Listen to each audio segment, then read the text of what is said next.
पिछले साल हुई हरियाणा इलेक्शंस में 22 अलग अलग लोगों ने वोट डाले थे और उन सबके वोटर आईडी कार्ड पर फोटो एक ही लगी थी। ये वाली फोटो गौर से देखिए इस औरत को, क्योंकि ये इंडियन नहीं है, ये एक ब्राजीलियन मॉडल है जिसका नाम है लारिसा। अलग अलग वोटर आईडी कार्ड्स पर फोटो लारिसा की लगी थी, लेकिन नाम कभी सीमा था तो कभी स्वीटी, कभी विमला था तो कभी सुनीता। ये कमाल का फैक्ट हमें पता चला राहुल गांधी से 5 नवंबर को, जब उन्होंने एक और बड़ा एक्सपोजे किया वोट चोरी पर। पिछले कई महीनों से कांग्रेस की इन्वेस्टिगेटिव टीम काम कर रही थी इस सारे डेटा को कलेक्ट करने के लिए, और अब ये सारी इंफॉर्मेशन पता करने के बाद उन्होंने आरोप लगाया है कि डुप्लीकेट, इनवैलिड एड्रेस और बल्क वोट्स को मिलाकर 2024 की हरियाणा असेंबली इलेक्शन में करीब 25 लाख वोटों की चोरी की गई है, यानी कि हर 8 में से 1 वोटर फर्जी था। एक और उदाहरण देखो इसका, ये वाली फोटो एक महिला की 2 बूथ पर अलग अलग नाम से 223 बार थी। एक जगह पर तो विक्रम सिंह नाम के आदमी के आगे इस महिला की फोटो लगी हुई थी। ऐसे ही एक बीजेपी लीडर के घर पर 66 वोट्स रजिस्टर्ड थे। राहुल गांधी ने यह भी आरोप लगाया था कि हजारों ऐसे बीजेपी वोटर्स और लीडर्स हैं जो एक से ज्यादा राज्यों में वोट डाल रहे हैं। 6 नवंबर को बिहार में फर्स्ट फेज की वोटिंग में इसका एक लाइव एग्जांपल भी देखने को मिला। राज्यसभा के एमपी रहे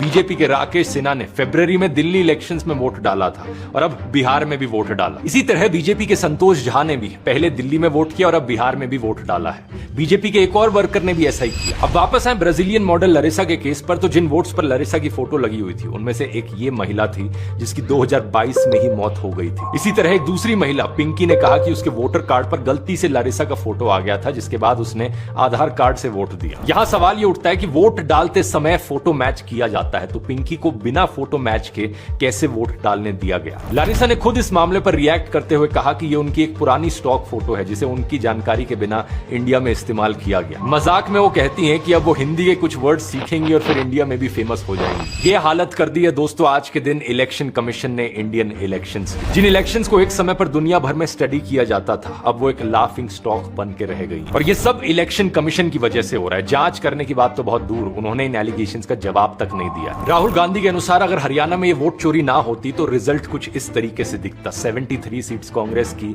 और 17 सीट्स बीजेपी की। इत्तेफाक की बात यह है कि हरियाणा इलेक्शन से पहले कई सारे ओपिनियन और एग्जिट पोल्स भी कुछ ऐसा ही बता रहे थे।